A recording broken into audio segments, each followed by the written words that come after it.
আসসালামু আলাইকুম। Video editing tutorial class part 11 এ আপনাদেরকে ওয়েলকাম করে নিচ্ছি বরাবরের মতো। তো আপনারা যারা প্রফেশনাল কোয়ালিটির ভিডিও এডিটিং শিখতে চান তাদের জন্য আমার এই ছোট্ট টিউটোরিয়াল কোর্সটি। তবে এই বর্তমান যুগে আমার মনে হয় ভিডিও এডিটিং খুবই গুরুত্বপূর্ণ। তো আপনারা যারা ভাবছেন যে ভিডিও এডিটিং শিখবেন কোনো একটা পেইড কোর্সের মাধ্যমে, আমি বলতে পারি আমার যতটুকু অভিজ্ঞতা আছে, আমি যতটুকু শিখেছি, তারা কতটুকু শিখায় বা কতটুকু ইফেক্টিভ হয় সেটা আমি নিজেও জানি। তো আমি মনে করি যে আমি যেগুলো আপনাদেরকে শিখাবো এগুলো যদি আপনারা পার্ট বাই পার্ট টিউটোরিয়ালগুলো দেখতে পারেন তাহলে আমার মনে হয় আপনারা পুরোপুরি প্রফেশনাল কোয়ালিটির ভিডিও এডিটিং শিখে যাবেন এবং আমার মনে হয় যে আপনাদের আমার এই ভিডিও দেখার পরে অন্য কোথাও ভর্তি হওয়ার কোনো প্রয়োজন হবে না, অযথা টাকা খরচ করারও প্রয়োজন হবে না। অনেকেই আছে যে আপনাদেরকে টিউটোরিয়াল দেখাবে খুব দ্রুতভাবে, দেখে পরে শেষে বলবে যে আমার কোর্সে ভর্তি হন বা এটা সেটা, ঠিক আছে, অনেক কিছুই আপনাদেরকে বোঝাবে। তো এইগুলো করার থেকে আমার মনে হয় আপনারা যদি পার্ট বাই পার্ট আমার এই ভিডিওগুলো দেখেন তাহলে অবশ্যই আপনারা পেইড কোর্সের মতোই শিখতে পারবেন। কেননা আমি অনেকটা ধীরে ধীরে শেখানোর চেষ্টা করি, যেভাবে পেইড কোর্সে শেখানো হয় সেভাবেই আমি গাইড করে থাকি। তো ঠিক আছে বন্ধুরা, আমি আর বেশি কথা বাড়াবো না, সরাসরি ভিডিওতে চলে যাব। তবে আজকে আমি যে বিষয় নিয়ে আপনাদের সাথে আলোচনা করব বা যে বিষয়টি আমি আপনাদের সাথে শেয়ার করব সে বিষয়টি হলো খুবই ইফেক্টিভ একটা প্যানেল, সেটা হচ্ছে ইফেক্ট কন্ট্রোলস। এই কন্ট্রোলটা আপনাদের খুবই কাজে লাগে প্রতিনিয়ত। এই ইফেক্ট কন্ট্রোলের কাজ যদি আপনি না জানেন তাহলে আপনি ভিডিও এডিটিং শিখে কোনো লাভ হবে না। তো চলুন আর কথা না বাড়িয়ে সরাসরি ভিডিওতে চলে যাই। Welcome back to computer screen. তো আশা করি আপনারা আমার কম্পিউটার স্ক্রিনটি দেখতে পাচ্ছেন। তো সর্বপ্রথম আপনারা এইখানে কিছু ফুটেজ আপনারা ইম্পোর্ট করে নেবেন। তো আমি অলরেডি এই পাশে ইম্পোর্ট করে নিয়েছি এবং ড্র্যাগ করে এই পাশে এনে ছেড়েও দিয়েছি। তারপরে আপনারা এটা ছোট বড় করতে হলে আপনাদের কিবোর্ডের ওয়াল্ট প্রেস করে যদি মাউসের স্ক্রল বার উপরেরটা মানে উপরের দিকে ঘোরান তাহলে কিন্তু এটা বড় হবে, ঠিক আছে। আর যদি আপনারা নিচের দিকে ঘোরান তাহলে এটা ছোট হবে, ঠিক আছে। তো আমি ধরেন এতটুকু করে নিলাম। তো করে নেওয়ার পরে আমি এই ফুটেজ একটা উপরে রাখবো আর একটা নিচে রাখবো। তো আমি এটাকে উপরে রাখলাম, ঠিক আছে। দেন আমি বাকিটুকু এখান থেকে কেটে দিই, কারণ আমার এই বাকিটুকু দরকার নেই, তার জন্য আমি এটা কেটে দিলাম। তো দেওয়ার পরে আপনারা এরকম দেখতে পাচ্ছেন। দেন আপনারা যদি এইখানে ফুটেজের উপর একটা ক্লিক করেন তাহলে এই পাশে কিন্তু ইফেক্ট কন্ট্রোল নামে একটা প্যানেল পেয়ে যাবেন। তো এটা অলরেডি এখানে চলে এসেছে। আর যদি না আসে সেক্ষেত্রে আপনারা কি করবেন, এখানে চলে যাবেন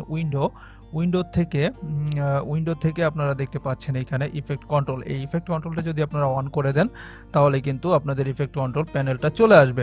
অথবা আপনারা কিবোর্ডে Shift+5 যদি প্রেস করেন সেক্ষেত্রে কিন্তু আপনাদের ইফেক্ট কন্ট্রোল প্যানেলটা চলে আসবে।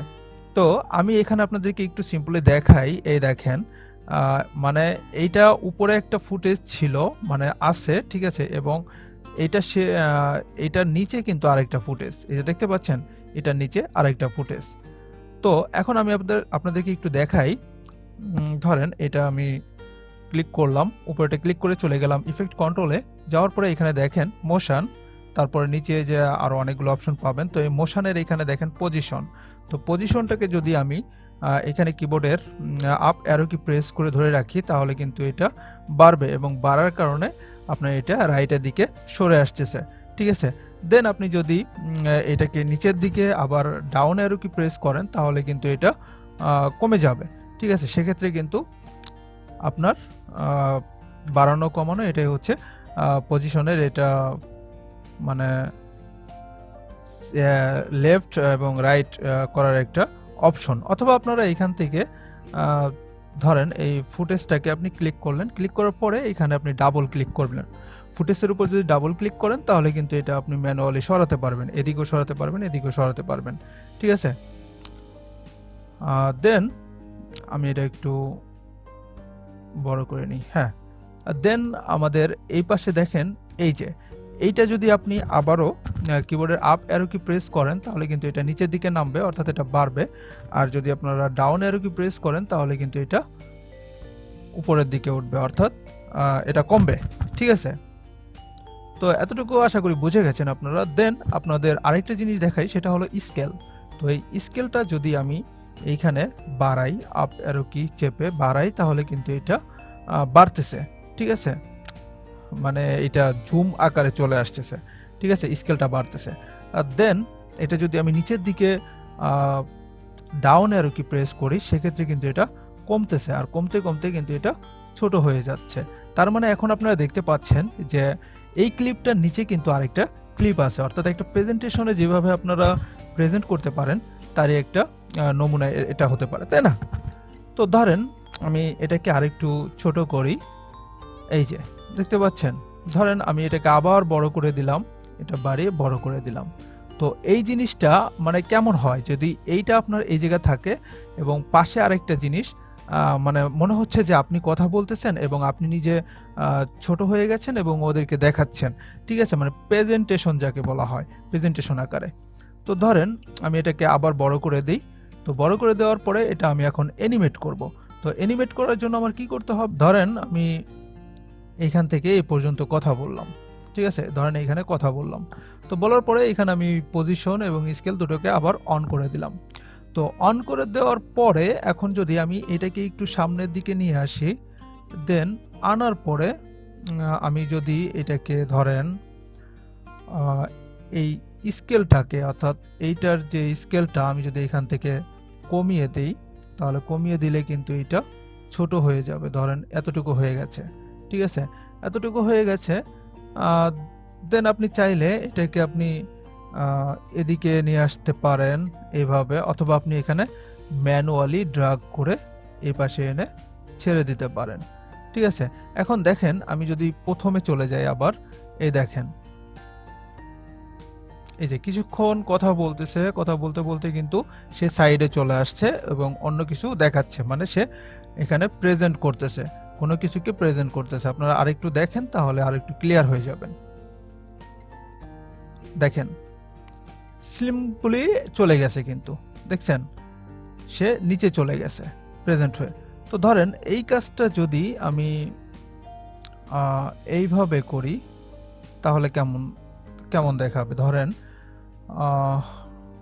আচ্ছা তার আগে আমি এইটুকু শেষ করি। দেন এইখানে দেখেন রোটেশন, তো এই রোটেশনের কাজ আপনি দেখেন অ্যারো কি চেপে যদি বাড়ান তাহলে এটা রোটেট হবে, যে কোনো জায়গায় রোটেট হবে, আবার যদি কমান তাহলে কিন্তু এটা আবার পূর্বের স্থানে ফিরে আসবে, ঠিক আছে।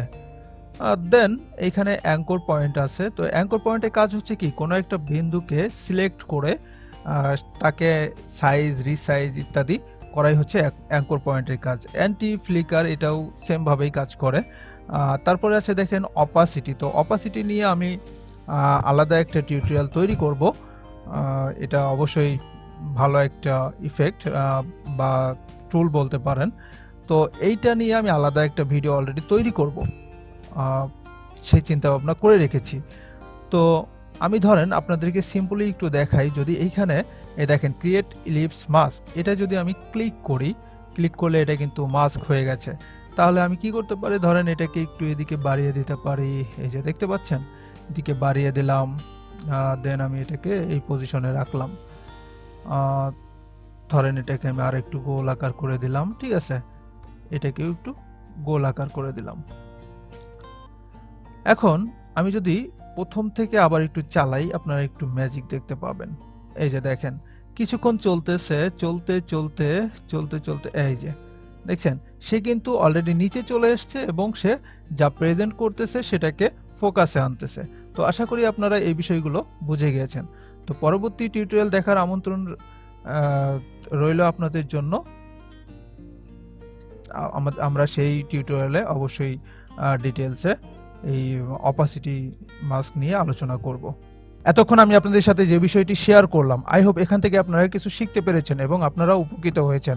তবে কতটুকু উপকৃত হয়েছেন তা অবশ্যই কমেন্ট বক্সে কমেন্ট করে জানাতে ভুলবেন না এবং আমাদের চ্যানেলের সাথেই থাকবেন এবং এই ভিডিওটি আপনার বন্ধুবান্ধবের সাথে শেয়ার করে সকলকে দেখার সুযোগ করে দিন, যাতে করে তারাও শিখতে পারে, অর্থাৎ আপনি উপকৃত হলে তারাও যেন উপকৃত হতে পারে। তো আর কথা বাড়াচ্ছি না, আজকের মতো বিদায় নিচ্ছি। সে পর্যন্ত সবাই ভালো থাকুন, সুস্থ থাকুন, আল্লাহ হাফেজ।